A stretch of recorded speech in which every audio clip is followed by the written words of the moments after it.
semuanya, selamat datang di podcast Kebidanan di 3UNS, yaitu tentang podcast Bidan Gaul Ibu Powerful. Nah, di sini kita tempat ngobrol santai nih seputar kesehatan perempuan, lalu dunia ibu muda sampai realita jadi ibu muda itu seperti apa, yang nggak seindah feed Instagram. Nah, karena ternyata jadi ibu itu susah guys. Bukan cuma soal bayi lucu, foto estetik, atau rumah rapi, tapi jadi ibu itu juga begadang, lalu diam-diam, menangis karena asinya seret, sampai rasa capek itu sering dipendam sendiri. Nah, tentunya aku di sini nggak sendiri nih guys. Ada narasumber kita yang super keren, yaitu Ibu Rizka Adela Fatsena. Halo Ibu, selamat datang di podcast. Halo, Selamat siang. Selamat siang. Oke, fix banget nih guys. Hari ini bakal jadi podcast yang seru karena hari ini kita bakal bongkar realita jadi ibu yang jarang orang ceritain. Jadi buat yang lagi dengerin sekarang, jangan kemana-mana ya, simak obrolan kita yang sangat seru ini. Apa nih?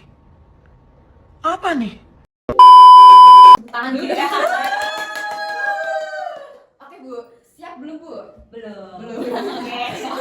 Kita santai aja nih Bu. Iya. Oke. Apa nih pertanyaannya, Mbak? Jadi gini, kan ibu itu kebanyakan tuh kayak habis melahirkan, Iya. jadinya sering nangis atau gampang kepikiran. Apalagi kalau misal jadi ibu pertama kali. Itu karena apa sih Bu biasanya? Ya karena biasanya ya, karena kalau misalnya kita dihadapkan pada status yang baru ya, biasanya kita kemana-mana sendiri, tapi sekarang udah ada baby gitu ya, yang harus kita perhatikan ya, kebutuhan minumannya, terus kemudian dan yang lainnya kenyamanannya, sehingga pasti itu juga sebuah hal yang baru dan kadang bikin kaget ya sama si ibunya itu. Jadi makanya biasanya pada ngerasain semacam ya pressure tadi ya, barangkali seperti misalnya biasanya kita setiap hari nonton drama Korea terus, nggak perlu skip gitu ya, tapi karena ada kehadiran baby gitu ya, jadi semakin kita harus memperhatikan itu, misalnya tiap 2 jam harus menyusui gitu ya, jadi kita harus memperhatikan hal tersebut. Nah itu kadang-kadang bikin sebuah status baru itu ya sebagai ibu itu ya menjadi tantangan tersendiri bagi si ibu tersebut. Ada juga yang happy, ada juga yang justru menjadi sebuah beban. Nah itu kalau menjadi sebuah beban, nah itu bagaimana nanti di lingkungan sekitarnya seperti dukungan dari suami, keluarga dan lain-lain, apalagi bidan. Nah itu juga sangat perlu di periode tersebut gitu. Oke. Nah, di pengalaman pertama sendiri itu kan pasti ibu-ibu mengalami kaget tuh Bu, apalagi ada perubahan badan setelah melahirkan. Nah itu faktor utamanya itu apa sih Bu?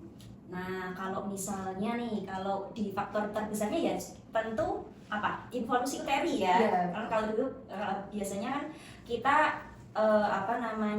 hamil itu kan pasti ada masa yang semakin bertambah gitu. Terus kemudian dia keluar nih bayinya, pasti tidak akan seperti saat kayak sedang-sedang saat ini ya, yang rata gitu badannya, seksi gitu. Tapi kalau setelah melahirkan tentu ada perubahan tersebut. Jadi misalnya nggak bisa rata lagi seperti yang dahulu kala gitu ya, tapi kan bisa kita minimalisir biar seperti kembali seperti dulu. Tapi tentu akan tetap ada perubahan ya, misalnya ada kerutan atau mungkin misalnya ada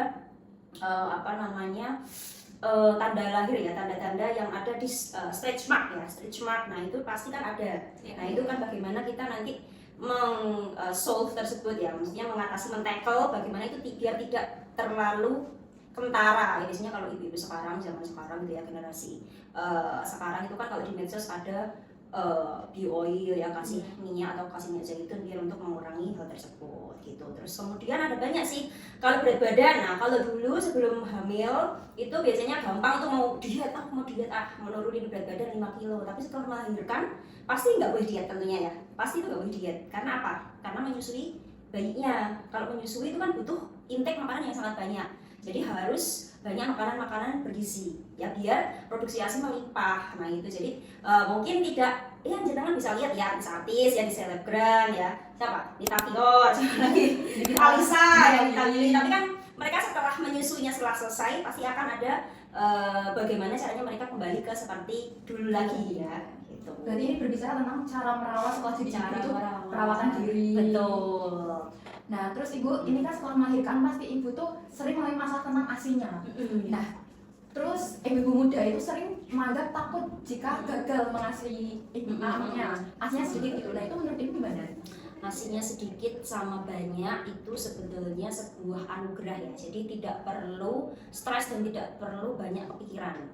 Kalau misalnya menganggap ASINya sedikit terus menjadi stres, jadi nanti akan menghambat produksi ASI ya, menghambat produksi dopamin yang bisa mensupport produksi ASI tersebut. Jadi kalau misalnya sedikit ya tetap harus berusaha, tetap harus didukung juga ya oleh dari suami, oleh dari dianya sendiri juga. Jadi harus positive thinking. Jadi jangan membandingkan juga, misalnya tetangga saya atau teman saya kemarin habis melahirkan ASINya banyak, terus kok ini saya sedikit ya. Nah itu juga tidak boleh terlalu membanding-bandingkan. Jadi harus fokus ke dirinya sendiri. Banyak sedikit itu adalah anugerah, tapi harus juga tetap ya sedikit, jangan terlalu insecure, tapi tetap harus di tingkatkan lagi. Mungkin tingkatannya apa? Mungkin dari mentalnya, biar dia semakin berpikir positif. Terus juga intake makanannya dilihat sudah banyak belum, apanya yang sudah banyak, tidak hanya nasinya atau karbohidratnya, tetapi juga dari daging, ikan. Nah itu yang perlu, yang bisa memproduksi banyak ASI gitu. Jadi intinya jangan berkecil hati kalau ASINya dikit, tapi tetap harus berusaha, fokus ke diri sendiri, fokus ke bayinya sendiri gitu. Oke, berarti kita juga butuh dukungan suami dan keluarga Betul, juga ya, iya. agar ASINya itu bisa memproduksi lebih banyak. Kamu lihat itu, siapa namanya? Steffi Zamora. Oh iya, Yang Nino Zamora. Fernandez Nah, Nino itu. Fernandez itu tiap pagi ya. Tiap pagi itu si suaminya itu, si Nino Fernandez itu tiap pagi itu pergi ke pasar, Masakin dia gitu masakin ya, terus habis itu si Steffi ya cuma di rumah hanya fokus ke babynya, dan lihatlah ASINya sangat melimpah ya kan. Dan jadi itu ada salah satu bukti nyata bahwa memang dukungan suami itu memang sangat-sangat penting ya, krusial ya, gitu. Oke, karena kita hari ini berbicara tentang bidan gaul, Ibu, kita juga tidak jauh-jauh dari sosmed, apalagi dengan Instagram. Yes. Nah, apalagi ibu-ibu muda sekarang, apalagi ibu Gen Z. Yep. Nah, itu kan jadi lebih insecure gitu loh, Bu. Nah, di sini menurut Ibu itu gimana bikin ibu muda itu lebih terbantu atau malah lebih insecure ketika bermain sosmed? Ya oke. Jadi sosmed itu bisa dua-duanya. Bisa membuat kita lebih terbantu dan juga bisa membuat insecure. Jadi tergantung kita mengadaptasinya gimana. Kadang-kadang yang pertama misalnya yang terbantu ketika ada sebuah kendala ya, atau misalnya kita menemui misalnya kenapa ya kok saya ASINya dikit, ternyata kurang ini, terus kemudian dia mempraktikkan misalnya untuk kesehatan mental juga, nutrisinya ternyata kurang ikannya, berarti nanti dia nambah pay to intake nutrisi ikan gitu ya. Tapi itu yang terbantu ya, itu kan sangat solve ya kalau dengan adanya kehadiran sosmed. Tapi yang kedua ini adalah yang insecure. Semalam itu saya baca thread ya, itu ada yang ibu-ibu membandingkan dirinya dengan Alisa ya. Alisa Debise itu kan melahirkan normal kan lagi in ya. Terus kemudian nah ini uploadnya jangan lama-lama ya, nanti nggak cerita lagi ya. Nah itu kalau misalnya si Alisa itu kan normal, terus kemudian ibu-ibu yang sesar itu merasa kayak sakit hati gitu ya. Padahal di situ itu kita sedang tidak membandingkan antara kelahiran normal dan juga kelahiran sesar, karena nanti takutnya pada nanti relate ya, berhubungan sama produksi ASINya tadi. Jadi harusnya tetap fokus pada diri sendiri, karena kan semua kelahiran itu kan sama aja gitu. Tapi dengan adanya tenaga kesehatan yang support provaginam itu kan sangat bagus dan sangat kita apresiasi, karena kalau kita kan sebagai ibu seorang perempuan kan bisa melahirkan secara normal. Jadi kita harusnya selama tidak ada indikasi ya, jadi selama tidak ada indikasi itu kita bisa melahirkan secara normal. Nah itu kadang-kadang juga bisa bikin insecure. Apa itu dia kok bisa normal ya, kok saya malah jadinya sesar. Itu kan jadi bikin insecure, membanding-bandingkan. Nah, jadi jangan membanding-bandingkan, tapi fokus ke diri sendiri. Berarti jadi ibu muda itu juga perlu menyaring-nyaring ya, hal yang lebih bermanfaat atau hal yang bikin lebih sendiri juga. Iya, betul sekali. Kadang-kadang juga ini sih, membandingkan misalnya tadi kayak tuh loh suaminya kok kayak gitu. Nah itu nanti kan kadang-kadang suaminya kok nggak kayak Nino ya. Nah yang penting kan kita sudah memberikan edukasi, kayak gini loh peran suami. Jadi dengan adanya sosmed tersebut, harapannya itu kehadiran suami itu sepenting itu gitu ya di pasangan-pasangan yang lain gitu. Oke. Seru banget nih Bu di tengah perjalanan podcast kita. Iya, sangat seru. Nah, oke Bu, karena tadi kita sudah bertanya-tanya lebih panjang. Nah, hari ini kita akan membahas tentang mitos dan fakta yang sering terjadi di ibu hamil yang lewat media sosial ini. Ibu bisa menjawab mitos atau fakta, terus nanti Ibu bisa menjelaskan apa alasannya memilih mitos atau fakta tersebut. Oke, yang pertama, mitos atau fakta, minum ASI booster saat hamil bikin ASI pasi langsung banyak setelah melahirkan. Mitos. Ya. Kenapa? Karena produksi ASI itu tidak hanya ASI booster, ya maksudnya tidak tergantung pada ASI booster karena produksi ASI itu banyak faktor ya, semakin perlekatannya bagus bayinya itu juga semakin banyak yang disedot. Ketika banyak yang disedot itu nanti produksi ASI juga akan semakin besar karena kan dia tuh semakin banyak kebutuhan demandnya, dia akan semakin memproduksi gitu kan, hukum ASI kan seperti itu. Terus kemudian ASI booster itu bukan untuk meningkatkan tetapi memang membaguskan kualitas ASI ya, memperbaiki kualitas ASI. Tapi kalau untuk kuantitinya itu mitos. Ya. Baik. Lalu yang kedua, mitos atau fakta, Ibu Nifas nggak boleh makan telur sama ikan karena bikin gatal dan luka lama sembuh. Waduh, Gimana tuh, Bu? itu kayaknya Itu zaman dulu ya, Zaman banget ini ya. Kalau itu udah jelas mitos dong ya, karena kalau kita tahu semakin banyak protein ya, entah itu telur, daging, ikan itu kan pasti semakin banyak juga produksi ASI gitu ya. Jadi jangan memperbanyak karbohidrat aja tapi balance gitu ya. Protein juga seimbang, juga ada karbohidrat, mineral, vitamin dan lain-lain gitu. Jadi kalau kalau apa tadi? Jadi lupa. Kalau misal makan telur dan nah ya, ikan, kalau misalnya kebanyakan harus banyak protein-protein tersebut biar untuk meningkatkan ASI. Jadi kalau kalau mbah-mbah zaman dulu mungkin kurang literasi ya, tapi kalau sekarang kan udah banyak penelitian ya, banyak yang sudah mengimplementasikan, itu kan udah jelas. Lalu yang ketiga nih Bu, mitos atau fakta, Ibu Nifas tidak boleh beraktivitas karena bisa menyebabkan jahitan terbuka. Waduh, aktivitasnya apa itu? Itu tergantung aktivitas. Basket? Ya kalau gerakannya sedikit mah nggak apa-apa ya, tapi kalau misalnya baru hari pertama habis melahirkan langsung angkat beban, nah itu kayaknya juga ya perlu dikurangi lah ya. Selama ya itu kalau misalnya dia udah sering olahraga gitu, nah itu mungkin bisa tetap olahraga tapi tetap intensitasnya tetap dikurangi, akan berkurang gitu ya, tidak seperti pas sebelum melahirkan gitu. Tapi kalau udah nifasnya udah kelar gitu ya mungkin bisa kembali ke style awal gitu bisa.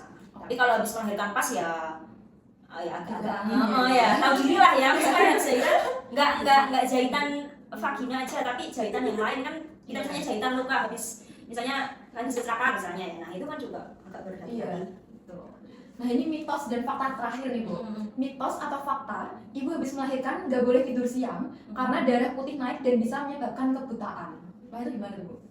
Wah itu kenapa kok nggak boleh tidur siang ya kan? Padahal tidur siang itu adalah sebuah kenikmatan. Apalagi ibu habis melahirkan. Ya habis melahirkan itu capek loh. Coba nanti ya lihat kalau habis melahirkan itu pasti butuh istirahat. Ya jelas mitos. Ya memang betul kalau sel darah putih itu memang di masa nifas itu ada peningkatan ya, jadi ada leukosit itu meningkat memang saat habis melahirkan, itu memang betul, tapi tidak kok bisa menyebabkan kebutaan, itu enggak ada hubungannya antara itu terjadi kebutaan dan juga tidur siang. Wah nggak selasa ya Bu ya obrolan kita saat ini. Iya, mau panjang bisa, panjang bisa. Episode 3. Dan pastinya banyak hal yang relate untuk ibu-ibu muda, apalagi ibu Gen Z sekarang. Dan terima kasih banyak untuk Ibu Rizka Adela Fatsena, sarjana terapan, magister kebidanan yang sudah sharing bareng kita hari ini. Dan sama. Semoga membantu ya, maaf kalau kurang maksimal atau mungkin salah. Sangat maksimal, sangat bermanfaat. Sebelum kita tutup nih Bu, mungkin Ibu ada pesan singkat bagi perempuan-perempuan muda nih Bu. Kata-katanya hari ini terus Ibu Rizka. Kata-kata hari ini apa ya? Kalau untuk bidan aja ya. Jadi kalau untuk bidan, jadi tidak hanya bidan tetapi semua tenaga kesehatan yang memang melayani ibu hamil dan juga melahirkan harus proper vaginam. Ya, jadi jangan kalau misalnya tanpa indikasi ya, selama tidak ada indikasi harus proper vaginam gitu ya. Supaya apa? Supaya semuanya itu berjalan dengan normal. Selayaknya ibu-ibu habis melahirkan ya. Karena kalau misalnya dia nggak jadi, nanti malah jadi kemana-mana. Apa nih? Apa nih?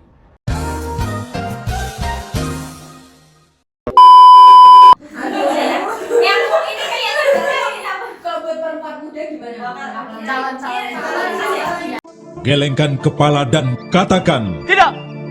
Tidak! muda, jangan membandingkan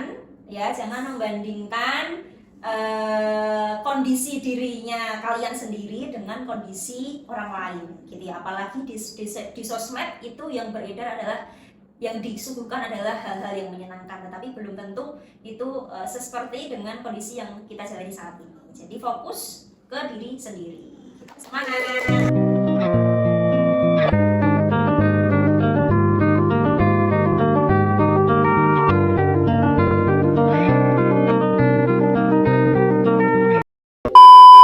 Masya Allah, keren banget nih pesannya.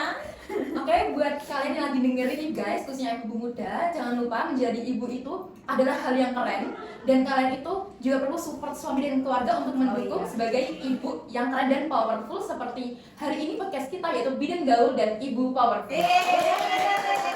Sampai ketemu lagi di episode selanjutnya. Nggak mau bye-bye. Nak mau bye-bye? Iya, Kenapa nak mau bye-bye? nggak mau. Kenapa nak mau? Nggak mau.